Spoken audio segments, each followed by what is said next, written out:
หมอยสูงค่ะเมื่อได้เป็นวันที่17เดือนธันวาคมที่6ปี2025ในตอนรายการเฮาค่ะตอนในเดียวเนาะพี่น้องค่ะมารับถ่อมด้วยข่าวเงาในก็มีนางหญิงก่อหนึ่งมานั่งไล่ออกมาลัดนั่นน่ะเนาะว่าถูกย้าหมอหลูนั่นไหนโจคอมานั่งเฮ็ดเมียวหนึ่งยาวเมียวหนึ่งไหนเสียเงินกว่าในคิมจำ7ล้านว่าไหน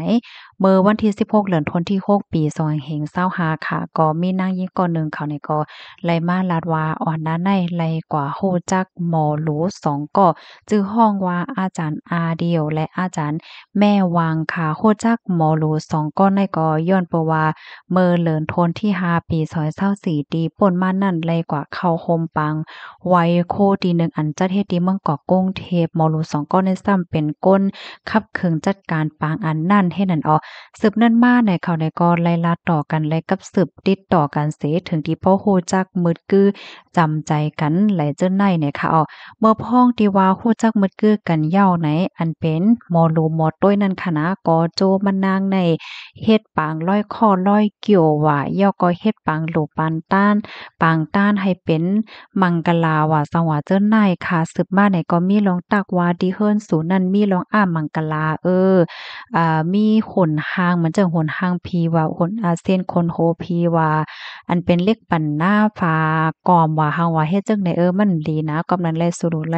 ถอนว่าหังว่าเฮ็ดไหนน่ะเนาะกำในอันนางนั้นก็ตกใจค่ะเนาะหมอรู้นั้นก็ว่ากว่าต้วยเฮาเตกว่านี้สูมันมีดีเฮิรนสูเตเฮ็ดไหนวะเนาะเผื่อว่ากว่าต้วยดีเฮิรนนั้นก็ไลกว่าฮบทบหันแต่นั่นน่ะเนาะเพราะว่าก็ฮบทบหันโคกของอันในเต้เนี่ยก็อันหมอรู้นั้นก็ว่านางเฮิรนสูบ่ได้อยู่กว่าไลนางมนต์ซื่อเลยมีมังกลานั่น สู่ในก็โหลดไล่เฮ็ดปางขึ้นแก่มันนั่นน่ะเนาะแก่ขึ้นอันเปิ้นเฮ็ดใส่นั่นเฮ็ดจังไหนอะค่ะก็แนะนำว่าได้ไลเฮ็ดจังนั้นเฮ็ดจังไหนโหลดไล่ทับแทมบารมีจังไหนสิก้อยกาว่าตาโซเตเฮ็ดจังไหนได้ก็สู่โหลดไล่ปันเงินกันนั่นในเคี่ยวให้มันนางในโอนเงินปันติๆก็หมอกหนึ่งปากปอกจังไหนลูกกว้านให้ไหนค่ะอ้อ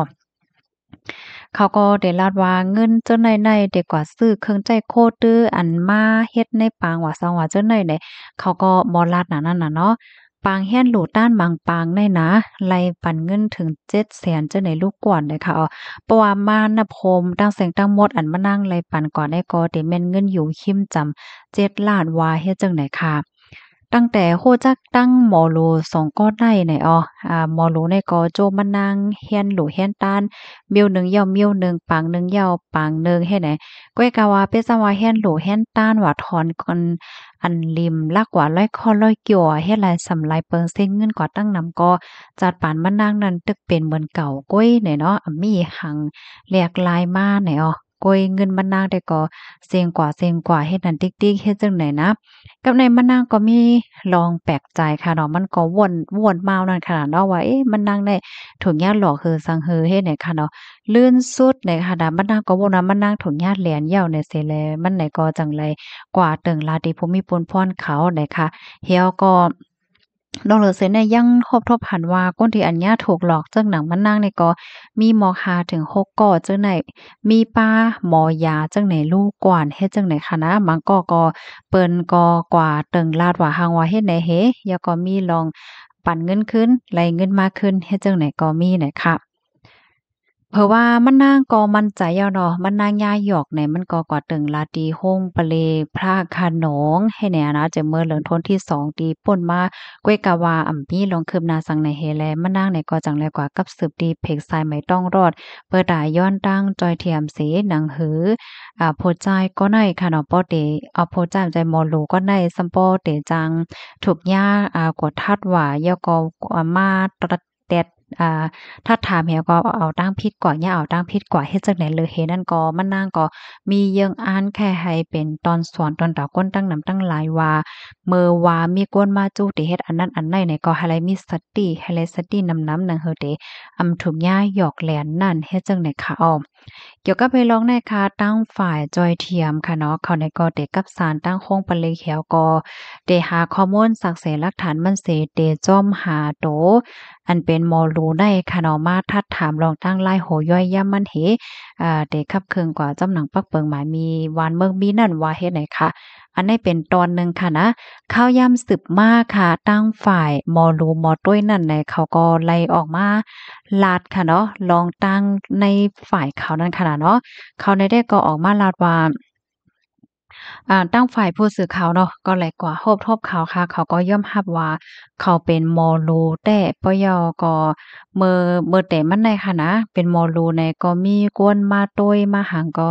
ตั้งนำได้นำวายเฮ็ดจังแหน่อะนะก้อยก็ว่าข้าวย่ำสืบมาในเขาในก็เล่นที่5อำนั้นก็เฮ็ดสร้างหลายเจอหลายเปิงเงินในเงินออกนำเด้อเสียเงินเข้าอะสังว่าเฮ็ดจั่งไหนโฮมป้าถึงลองเฮ็ดสร้างหลายเจอหลายเมี่ยวเหี่ยวก็เฮ็ดให้ตรงวงกตอำยอมรับสิ ถ้าศาลเจ้าไหนมาตั้งนำยก็มีหนี้มีสินจับโตในตั้งนำให้ไหนคะเขาเนี่ยก็ย่อมรับว่าไล่หยอกแหลนให้ผู้หญิงก็ได้เฮ็ดปางหลู่ปางต้านปางร้อยคอนร้อยเกี่ยวว่าสังว่าเจ้าไหนแตะเปิดตาได้เอาเงินมาจ่ายนั่นน่ะเนาะเงินมาจ่ายว่าสังว่าเจ้าไหนเนี่ยเขาก็เลยหยอกแตะก้อยกะว่าจะเลยว่านำถึงจำ7ล้านนั่นน่ะเนาะอันเขาไล่มาเนี่ยก็เป็น400,000วาดกะนานก้อย เขาเนี่ยก็ย่อมรับผิดเสยก็เลยตกลงกันตั้งนางก็นั้นยาวว่าเตขึ้นสายเตียนขึ้นเตปันขึ้น1วันไหลได้1เหงเฮ็ดเนี่ยต่อถึงมื้อเหลียวก็เลยเตียนมานางกว่าขึ้นได้เป็น90,000ยาวจังไหนนะก้อยก็ว่าอยู่ๆก็ซ้ำมาเป็นข่าวจังไหนแลมันเขาได้ก็ตกอกตกใจอยู่เหมือนกันเฮ็ดไหนนั่นน่ะเนาะกำนั้นแลเขาเนี่ยก็เลยออกมาลาเสย้อนน้อมต่อตรงวงกลอันเงินนั้นก็เขาได้คัดใจหาเสียก็เตียนขึ้น และเขาเนี่ยก็ไข้ปอกมาเหตุการณ์ตอนดาหน้าการตางานอันเขาเฮ็ดไว้นั่นป้าจ้อมแค่ให้ตรงวงกลหันถึงเขาหันถึงการใจเขาเสียก็ได้เลยว่าว่างขว้างปันเขาอันไรเฮ็ดผิดไรเฮ็ดเปิงก็เสปันตื้อตั้งเขาเสก้ามเฮ็ดจังไหนค่ะอ้อย้อนเปิ่ว่าเขาเนี่ยก็สำโรงเงินเปิดตาเตเล่งตัวเจ้าเก่าเลยอยู่กว่ากูวันๆเฮ็ดไหนคะนะลองตั้งดีอันนางก็นั่นออกมาลัดได้ก็ได้เป็นย้อนเปิ่ว่าเขาในเลยเต้นนี้มาข้าวตั้งหึง6วันยาวในเขาตกลงกันว่าติปันกูวันหนึ่งเหงเฮ็ดจังไหนนั่นน่ะเนาะก็น่ะว่าผ่านพ้นมา6วันยาวแลเลยปันในเฮแลเฮ็ดให้นางก็ได้พอใจเสถึงดีกว่าตึงลาดเป็นข่าวหือเฮ็ดนั่นน่ะเนาะ เขาก็ยืนยันว่าได้เอาปุ้นพรตั้งเสียงตั้งหมดอันที่เขาเลยเฮ็ดสร้างกว่านั้นและเขาเนี่ยก็ได้หาเงินเหมาสายเตียนขึ้นสืบกว่าเฮ็ดจั่งใดคะอ้อ อ๋อค่ะข้อมูลอันใดค่ะเลยปุยมาที่ห้องการข่าวสดออกไว้เนี่ยค่ะนะ